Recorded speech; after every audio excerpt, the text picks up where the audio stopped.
गफुर हालामनि सिङाव थानाय दैमालु सारियालियाव दिनै आसामाला लामाखौ लानानै सावरायमेल खुंदों। गफुर हालामनि सिङाव थानाय दैमालु सारियालियाव दिनै आसामाला लामाखौ लानानै सावरायमेल खुंदों। मैखोम बर' गामिनि गेजेरजों थांनो नागिरनाय आसामाला लामाखौ गुबुन जायगाथिं हरनो नागिरनायखौ रायजो राजाफोरा राजनितिक खैसा दं नामा होननानै बुंथियो। दलफुर आरो दैमालु जाना थांनाय गग्रा बस्तिसिम जानो गोनां आसामाला लामाया नुजादों बेले बेजे। बे बेले बेजे जाथायखौ लानानै रायजोफोरा खौरां बिजोंनि सिगाङाव ओरैबायदि बुङो।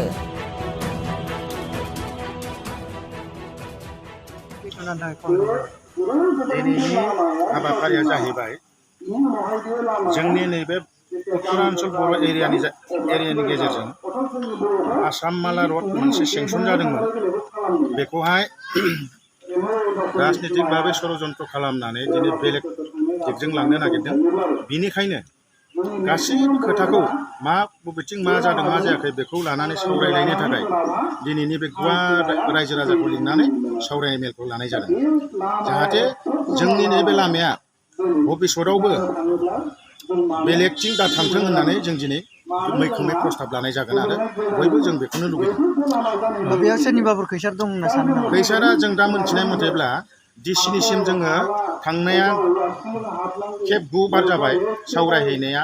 फरेस्ट अफिसावबो जों गोबां सावरायहैबाय जे लामाया मानो बेलेगथिं थांनो नागिरदों। दा बे बेलायाव जों मोनथिहैबाय थाङै 15 तारिख अक्ट'बराव जों मोनथिनो मोनबाय जे बे लामाया इतिमध्य राजनितिक नांबाय। जाय बिथांमोना दिनैनि बे सरकारखौ सालायदों राजनितिक भाबै बिथांमोना गोहोआव थानायलाय बिथांमोनानो बे लामाखौ बे एखे नामनि लामाखौनो गुबुनथिं हरनो नागिरनो जोंनो मोनथिहोदों सरकारि बिफाना कर्मचारिफ्रा। बेनिखायनो जों मैखोमै दिनै प्रटेस्ट खालामदों जे जाहाथे बे लामाया जेथिंबो थांनो मोना आरो बे लामाया बेजोंनो जानांगौ।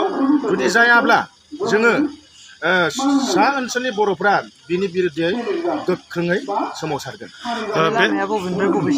बे लामाया दलपुरनिफ्राय लानानै बाहाया नैबे दैमालु आलुपारा ओमफ्राय सनापुरजों थांनानै गग्रा बस्तिसिम लांहैनाय बे लामाया लेङा जाहैबाय गासै 28 किल'मिटार।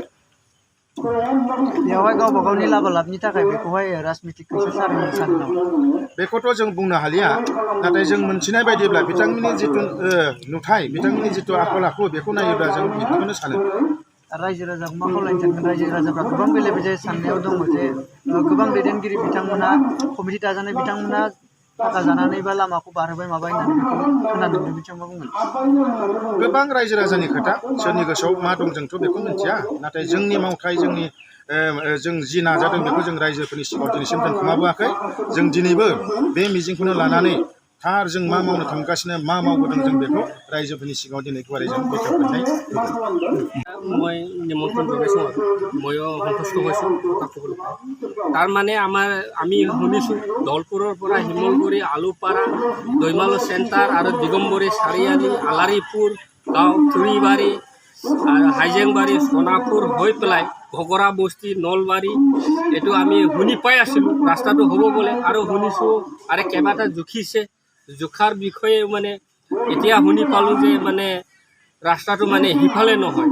আমি শুনি পালোঁ যে এই কলাবাৰী নদীৰ পশ্চিম চাইডে এটা মাথাউৰি আছে। এই মাথাউৰি কিনাৰেদি চেংমৰা চেঁচা নদী কিনাৰে কিনাৰে মাথাউৰিহে বনাব বোলে আমি শুনা পাইছোঁ। এই গতি আৰু এইটো অৰুণাচল বৰ্ডাৰ হৈ চিমলাগুৰি চেণ্টাৰ আজিকালি নতুনকৈ বনাইছে। এইটো শুকুৰবাৰী বজাৰ বহে। ইয়াৰ পৰা লৈ এই আপোনাৰ সেই ৰাজগড় চাৰিআলিলৈকে লৈ যাব বোলে আমি শুনা পাইছোঁ।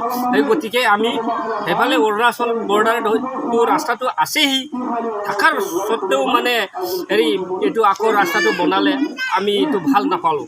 অৰুণাচল চৰকাৰে বনালে আৰু এইটো চেণ্ট্ৰেলে বনালে।